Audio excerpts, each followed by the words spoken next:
दोस्तों, कर्म का एक नियम है कि ये घूम कर वापस जरूर आता है। और कैसे हमारा कर्म किसी और के कर्म से जुड़ा होता है, आज मैं आपको ऐसी ही एक कहानी सुनाने वाला हूं। तो चलिए, कहानी शुरू करते हैं। बहुत साल पहले एक राज्य में एक शक्तिशाली राजा राज करता था। वह अपने पराक्रम और बुद्धिमानी के लिए प्रसिद्ध था, लेकिन सत्ता ने उसे अहंकारी बना दिया था। वह मानता था कि मनुष्य का भाग्य उसके पूर्व जन्म के कर्मों से तय होता है और दुर्बल लोग अपने पापों के कारण ही कष्ट भोगते हैं। एक दिन गर्मियों की दोपहर में राजा शिकार के लिए जंगल गया। घंटों तक एक हिरण का पीछा करते हुए उसने एक कमजोर वृद्ध भिखारिन को एक पुराने बरगद के पेड़ के नीचे बैठे देखा। उसके कपड़े फटे हुए थे, शरीर हड्डियों का ढांचा बन चुका था और आंखों में भूख और पीड़ा झलक रही थी। जैसे ही उसने राजा को देखा, उसने हाथ जोड़कर विनती की, महाराज, मैं कई दिनों से भूखी हूं। मेरा शरीर कमजोर हो गया है और मैं मृत्यु के करीब हूं। कृपा करके मुझे कुछ भोजन दीजिए। राजा ने उसकी ओर घृणा से देखा और हंसते हुए कहा, बूढ़ी औरत, यदि तू भूखी है तो यह तेरे पिछले जन्म के पापों का फल है। हो सकता है तूने अपने पिछले जीवन में भूखों को भोजन नहीं कराया हो, इसलिए आज तुझे यह दुख सहना पड़ रहा है। मैं तेरी तकदीर क्यों बदलूं? बूढ़ी औरत की आंखों में आंसू आ गए। उसने धीरे से कहा, महाराज, कर्म का चक्र सदा घूमता रहता है, कोई भी सदा शक्तिशाली नहीं रहता। राजा हंसा। उसने क्रूरता से उसका भिक्षा पात्र लात मारकर गिरा दिया और घोड़े पर बैठकर चला गया। समय बीतता गया। राज्य में एक भयंकर अकाल पड़ा।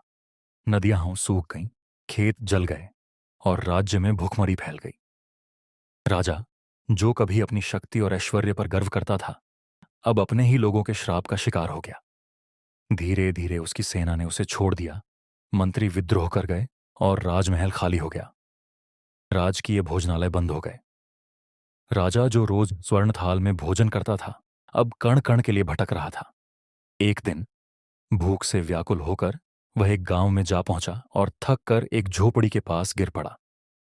एक दयालु वृद्धा बाहर आई और उसे देखकर तुरंत भीतर से अन्न और पानी ले आई।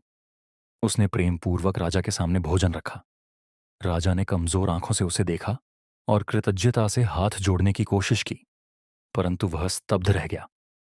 यह वही भिखारिन थी जिसे उसने वर्षों पहले जंगल में अपमानित किया था। बूढ़ी औरत ने मुस्कुराकर कहा, महाराज, क्या आप मुझे पहचानते हैं? समय का चक्र घूम गया और आज आप भी उसी स्थिति में हैं जिसमें कभी मैं थी। राजा की आंखों से आंसू बहने लगे। उसने कांपते हाथों से भोजन उठाने की कोशिश की, परंतु उसकी सांसें थम गईं। वह बिना कुछ खाए उसी भूख की पीड़ा में मरा जिसे कभी उसने मजाक समझा था। दोस्तों, ये कहानी तो बहुत साधारण थी, लेकिन इससे जो सीख मिलती है वो असाधारण है। हम अक्सर किसी गरीब या किसी मनुष्य को विपत्ति में देखते हैं तो उसके बारे में सोचते हैं कि शायद उसने कोई पाप किया होगा या उसने कोई अच्छा कर्म नहीं किया होगा, इसीलिए उसे अपने कर्मों का फल मिल रहा है। लेकिन हम यह भूल जाते हैं कि बिना जाने जब हम किसी के बारे में कुछ गलत बोलते हैं तो हम खुद अपने कर्मों का नाश करते हैं। कोई इंसान अगर किसी विपत्ति में है तो ये उसके कर्मों का फल हो सकता है, लेकिन उसकी मदद करके हमें अपने कर्मों को सुधारना है या फिर उसकी परेशानी को बढ़ाकर हमें अपने पाप कर्म को बढ़ाना है, ये हमारे ही हाथ में है। आपको इस कहानी से क्या सीख मिली? कमेंट्स में जरूर बताएं।